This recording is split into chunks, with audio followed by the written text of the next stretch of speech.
सही। तो सलीम साहब, इस वक्त जो पाकिस्तान की स्पेस टेक्नोलॉजी है वो दुनिया के दीगर ममालिक के मुकाबले में कितनी लेटेस्ट है? चूँकि आपने 9 से 10 साल सुपार्को के लिए भी सर्व किया, आप UN की मुख्तलिफ़ कमेटीज़ में चीफ साइंटिस्ट के तौर पर भी काम करते रहे, तो इस वक्त दुनिया ने जितनी खलाई टेक्नोलॉजी में तरक्की की है, स्पेस टेक्नोलॉजी में, पाकिस्तान भी इस वक्त उन तमाम ममालिक के शाना बशाना है, या अभी पाकिस्तान को मज़ीद और काम करने की ज़रूरत है? इस जैसे अभी मज़ीद सैटेलाइट्स पाकिस्तान को दरकार होंगे? अल्लाह का फजल है कि आपने बहुत अहम पेशकदमियाँ की हैं स्पेस के एरिया में। और आपको जैसे पता है कि पाकिस्तान उन मुल्कों में से एक मुल्क है जिसने उस वक्त स्पेस प्रोग्राम लॉन्च किया जबकि बहुत कम लोग, आप गिन सकते हैं अपनी उंगलियों पे, वो स्पेस के अंदर काम कर रहे थे। 1961 में ये अदारा बना सुपार्को। 1962 में उन्होंने पहला खलाई तहकीक का रॉकेट लॉन्च किया, 7 जून 1962 को, दूसरा 11 जून को। तो इस तरह से ये पेशरफ्त जारी है, और ये पेशरफ्त उन एरियाज़ में है, उन शोबाजात में है जिसमें पाकिस्तान की नीड्स हैं। तो इसके अंदर पाकिस्तान की बहुत अहम पेशरफ्त हुई है और बहुत से मुल्कों से आगे है। और इसमें खसूसी तौर पर मैं ज़िक्र करूँगा, एक तो यही रिमोट सेंसिंग सैटेलाइट, ये तीसरा रिमोट सेंसिंग सैटेलाइट पाकिस्तान का अपना सैटेलाइट है, और उसके मुताबिक वो जिस तरह चाहेंगे इसको प्रोग्राम करेंगे, जिस एंगल पे चाहेंगे उस एंगल पे आपकी फ़ोटोग्राफी होगी। मतलब ये बहुत ज़्यादा कंप्लीट कंट्रोल जो है इन तीनों सैटेलाइट का वो पाकिस्तान के पास मुकम्मल है। इसी तरह से दूसरा शोबा जिस पे बहुत काम किया गया है वो है कम्युनिकेशन सैटेलाइट के अंदर।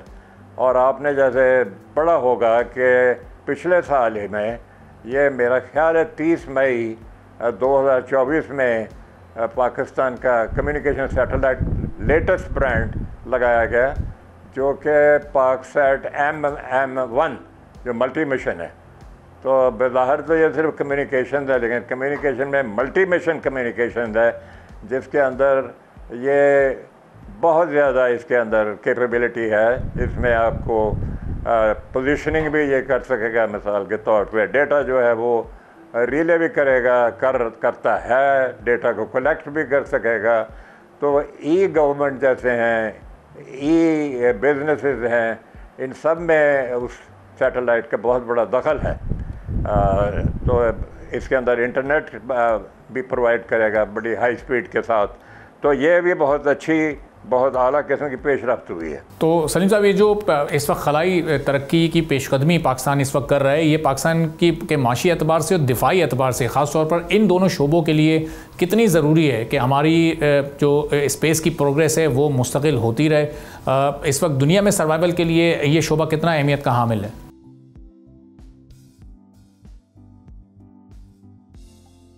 ये शोबा सबसे ज़्यादा अहमियत है। मैं ये कहूँगा आजकल के जदीद ज़माने में स्पेस टेक्नोलॉजी की जो अहमियत है वो सबसे आगे है, और इसकी जो अफादियत है, जैसे मैं पहले आपको बता चुका हूँ, क्या आपकी कंप्लीट जो फ्यूचर डेवलपमेंट है, आपकी एजुकेशन, आपकी कम्युनिकेशन है, ये तो बेसिक्स है ना, इसके बगैर तो आप आगे चल नहीं सकते। ये बेसिक कैपेबिलिटी रिक्वायरमेंट्स हैं।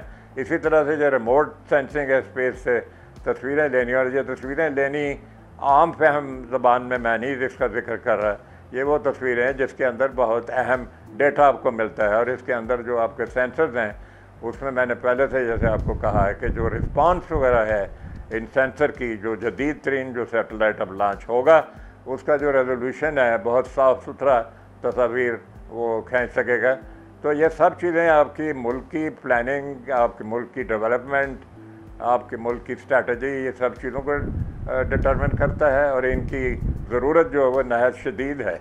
और इसलिए सुपार्को ने अपनी अहमियत उन इलाकों में दी है जो कि पाकिस्तान की तरजीहात हैं।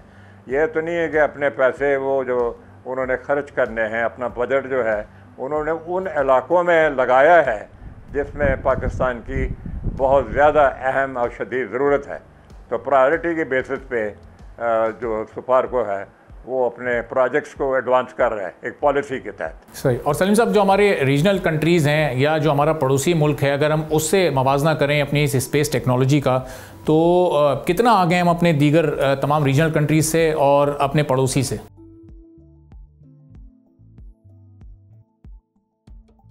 देखिए, हम किसी पड़ोसी से मुकाबला नहीं कर रहे, हम तो ये देख रहे हैं कि हमें अपने मुल्क के लिए क्या प्रायोरिटीज़ हैं, हमें किस किस्म के डेटा की, किस किस्म की इंफॉर्मेशन की ज़रूरत है। जैसे मैंने पहले अर्ज़ किया कि उसके मुताबिक हम आगे बढ़ रहे हैं।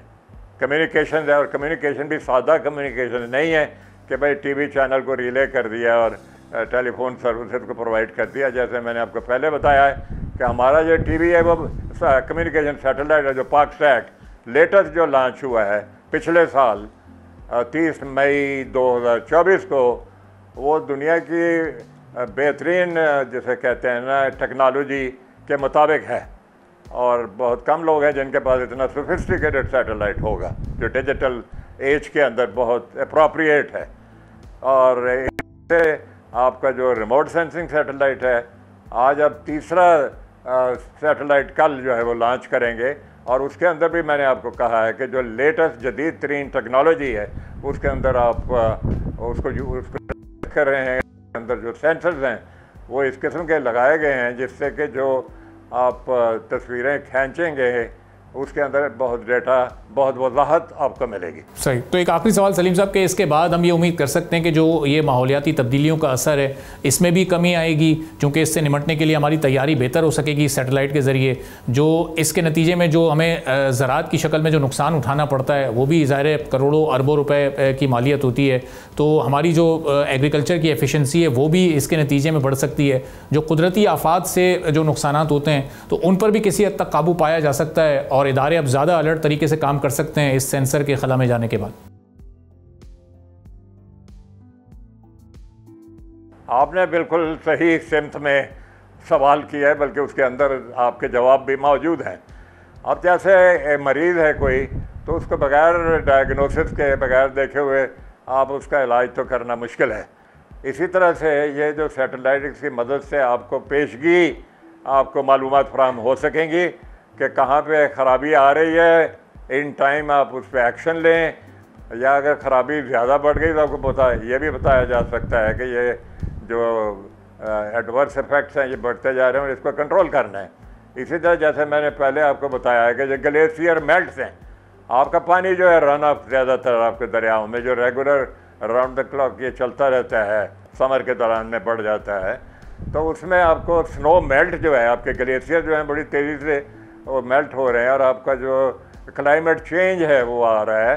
तो ये जो आप सैटेलाइट लॉन्च कर रहे हैं वो उस क्लाइमेट चेंज की स्टडी में भी बहुत ज़्यादा मदद देगा। आप देखेंगे कि आपके जो ग्लेशियर्स हैं उनकी मेल्ट स्पीड जो है, किस रफ्तार से वो मेल्ट हो रहे हैं, तो वो भी उसमें फोरकास्ट करने में बहुत मदद देगा।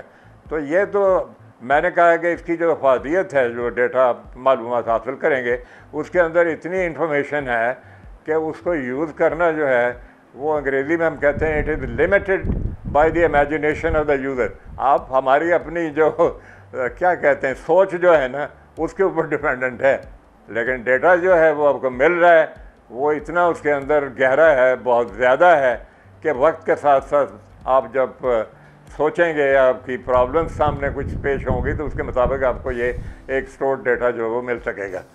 तो ये तो बहुत बड़ी एक पेशरफ्त है जो सुपार को इस वक्त इंशाअल्लाह कल ये लॉन्च करने के बाद मुल्क के लिए करेगा। सब्सक्राइब करें और बेल दबाएं ताकि कोई खबर रह न जाए।